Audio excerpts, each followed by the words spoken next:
tear their whole life up with. Who does that, man? I don't even know if he like girls, really. I think he's struggling with a lot of stuff. Mm-hmm. Because the way I move, I don't do like that, and I love women. So the way he moves, I'm like, there must be something else at play. But who knows? And I think, well, his fan base will follow him almost to like off a cliff. I don't like when he turned into Yeezus. To me, that point. Once he got to Yeezus, it was like no turning back. That point to me was Jesus. That when I like Kanye just as a producer. Yo, has he been particularly shook after the whole Paris incident with Kim? I don't even know about that, man. Like that, I don't. Like, all right, people get robbed. Yeah, I mean, I you ain't like she got go. You just got robbed. Was he even at gunpoint? Right, I don't know. Like, I question how that shook it up were you? Like, y'all are still like, you know, them. I must say this. But one then lose thing. your life savings. Like, I was a real fan of Kanye when he first dropped his third album or whatever, the one with the. All right, let's be clear. He got at least 3 classic hip hop albums. At least 3. At least 3. Wow. Yeah. At least 5. I'm gonna say at least 3. Let's talk about our favorites. Yeah, he got. Favorites. At least 5. See, and this is why this gets interesting. Lights on the faves. All right, go ahead. I'll let you go. Because it's like I was there when you was talking about when you worked with your dad. When your mom was there, and like that's the only friend you had, and and how it was rough and all, and how you came from the struggling being an artist, to finally meeting Jay and doing this stuff, and then now you producing hits and now you classic albums 3 in a row, and it's like then you change to this guy, the opposite guy, more authentic back then. Yeah, and it's like you change from this authentic guy to this. No, he changed from this is talent. This is talent. This is real music to whatever I put out is just decent. Like whatever I say is me. It's Kanye. Like it's more about the aura of Kanye instead of like this is real music right here. All right. He slowly turned into he turned into the person he was talking about. Yeah.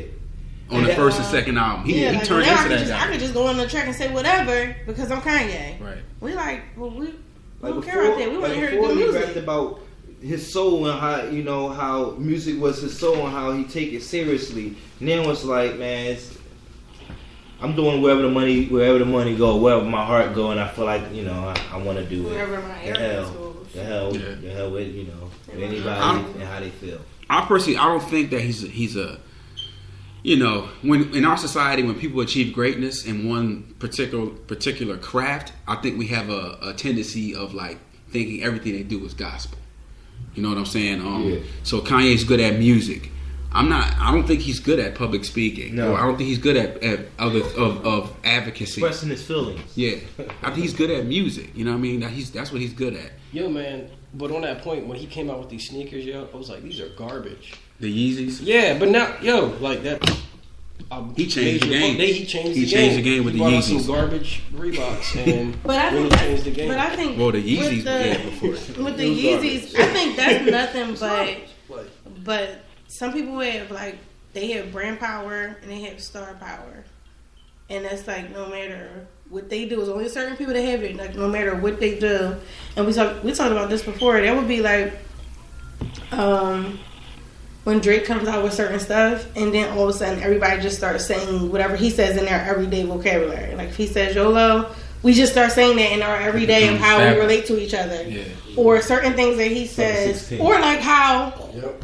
Yeah. Views. Yes. Perfect example. Perfect example. You gotta say I hate perfect example. Or DJ Khaled with all the major keys, major key alert. That's when you have reached a certain level of brand power and star power. Because you can influence everything below you. Right. You on your own, brother. You can get people to just start, like, everybody knows if you say major key alert, we all can symbolize what that means. Right. And I'm pretty sure, even though except me, because I can't say college. Like the key emoji was always in our phones. Right. But I'm pretty sure people started using it. I'm pretty sure people started using it at elevated points to emphasize things as he started to have his own called Major Keys, and I got the keys, and it's brain power, star power, and only certain people have it. Kanye has it. Definitely. I'm gonna say Drake has it.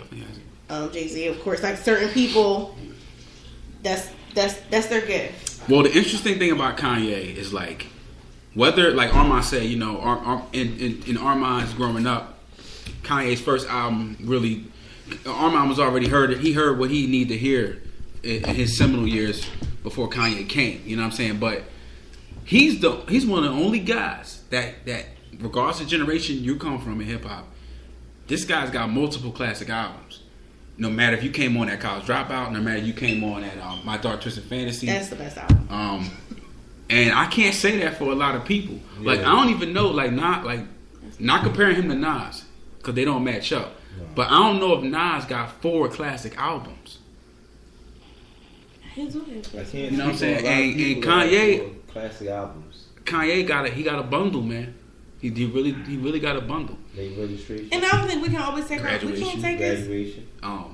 We can't take his talent. Yes. We can't take his talent from him. And pop, I'm not gonna say pop. It's with talents. We can't take his talent from him. No. I think everybody always gonna give him respect on his craft. We just talking about the things that you do, you know, with your craft, and the other social things you do is what is kind of like.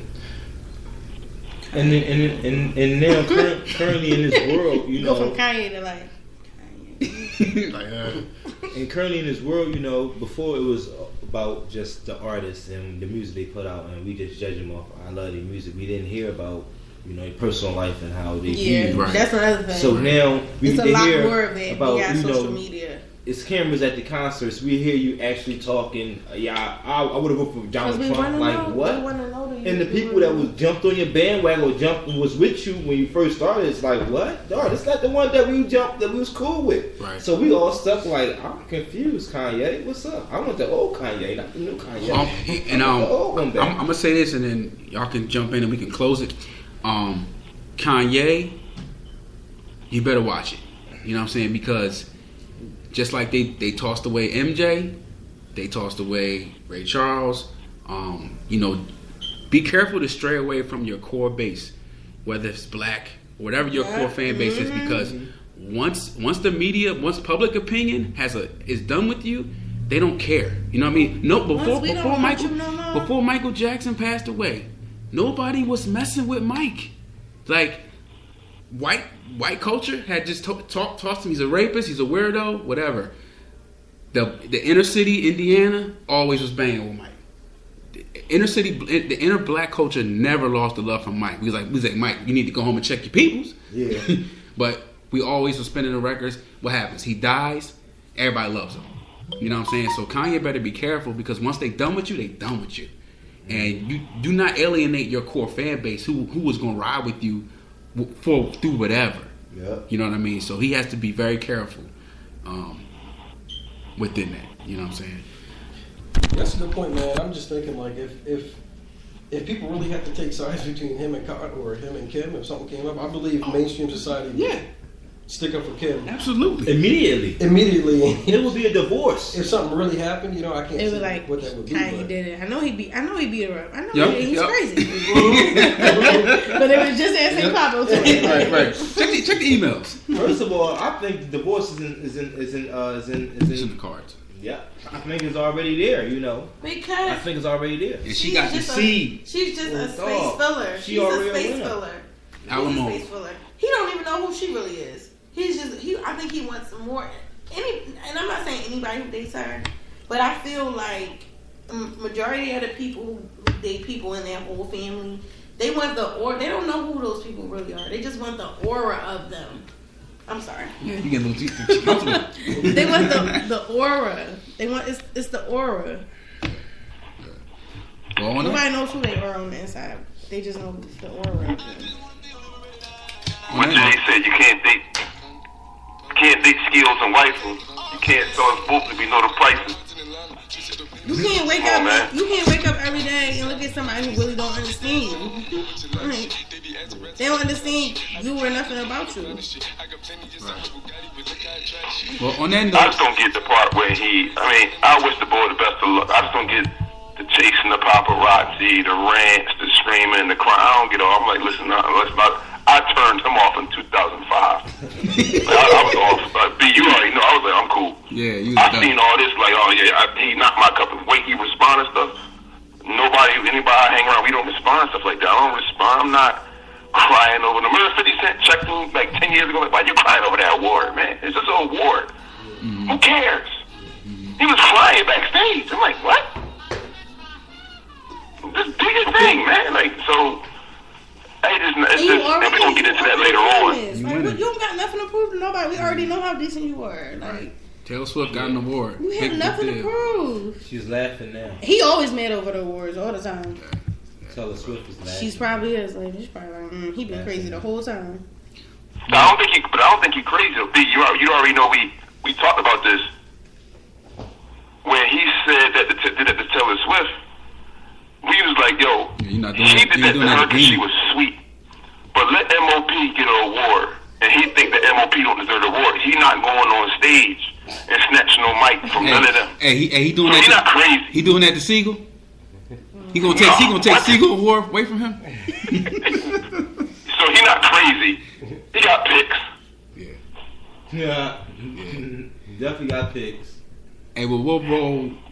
Dad spoke on, Kanye losing his mother, which is definitely is of course we all know that's in his history. So that kind of goes with our next topic, which is grief and loss. And to me, it's kind of two parts to this. Dan,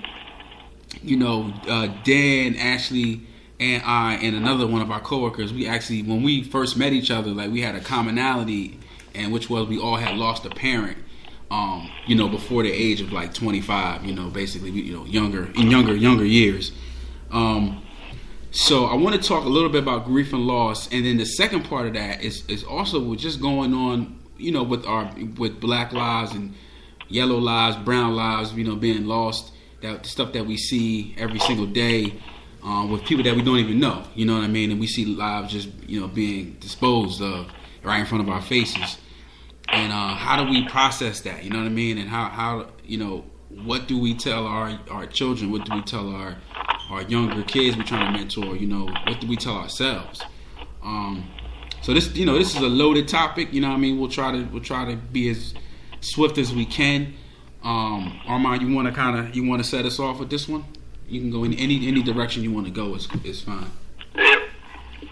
Well, I think the foundation I got growing up and going to Catholic school and, growing up in the church with my parents, I think it was a double-edged sword. I think it was a positive that, I tried to live a good life and think about it from an afterlife perspective, like you do good, like you'll see your grandparents and all that stuff again. But it also was like a double-edged sword. It was like if you do negative, it's like negative things that can happen. But I knew I took all the good in it and threw all the negative stuff out. So as I got older, I thought I dealt with it more so from a perspective like, I see him again. But I don't think of it in a negative standpoint. Even if somebody did live a bad life, I'm like, I'm not really concerned about how that would affect me seeing him again. I was just like, it kind of, growing up in the church kind of helped me grow, better with my own spirituality, and not that I don't really go no more, but the foundation was set from a young age, where I always felt like, okay, it's something greater than me, and it's a part of life. Like some people may not look at it like I put my dog to sleep. When was it? April. I put my dog to sleep, but it was like random. We had to put him down or put her down. It was like that morning I realized it, but she was like still walking around, but she like had a real bad back. We took her to there. She's suffering. So to go in there, my pop been up there, and she with us. She don't know. She had her about 12 years. So that messed me up. And I had to go to some political event afterwards, and I took pictures of it. I'm like, yo, you got bad allergies. Like, no, I was crying, man. Like, I'm 35-year-olds crying with my dog, like, because that's one thing. You see your dog every day. Your dog never negative. Is always, as soon as you walk in that house, it's happy as hell to see you. Like every single day. Have a hard day at work, kids cussing you out.